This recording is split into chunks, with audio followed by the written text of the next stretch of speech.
ఇది జర ఇంటానికి వింతగానే ఉంటది గాని ఇనాల్సిందే. ఇనుండ్రి తప్పది. కాంగ్రెస్ సర్కారు అన్నిట్లల్లా మహిళలకు తొలి ప్రాధాన్యత ఇస్తుంది గాని ఈ ముచ్చట్ల మాత్రం దొంగలు పడ్డ 6 నెలలకు కుక్కలు మొరిగినట్టు బతుకమ్మ పండుగ అయిపోయి 3 నెలలు దాటొస్తుంటే బతుకమ్మల చీరల గురించి ఇప్పుడు గుర్తొచ్చినట్టుంది.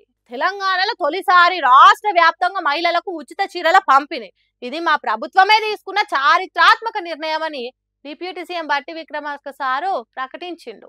తెలంగాణ మొత్తంలో మహిళలకు సంక్షేమం కొరకు మరో చారిత్రాత్మక అడుగు వేసిండ్రని చెప్పిండు. ఆడోళ్లకు చీరలు పంపిణీ చేయాలన్న గొప్ప నిర్ణయం తట్టిందట మన బట్టి సారుకు.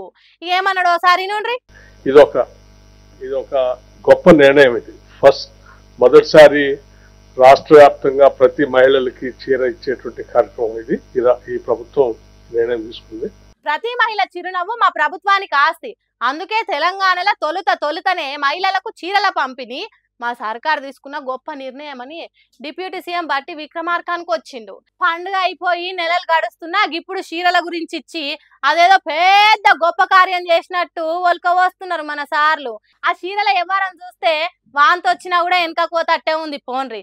అవి చీరలా లేకపోతే సెక్యూరిటీలకు ఇచ్చే యూనిఫామా అన్నట్టే ఉందని అడ్డగోలుగా ఆడిపోసుకుంటారు ఆడోళ్ళు. మరి మీ గిట బతుకమ్మ చీరలు అందినాయా, నచ్చినాయా? జర డిప్యూటీ విక్రమార్క సార్కు చెప్పుండ్రి నచ్చినాయా లేదు.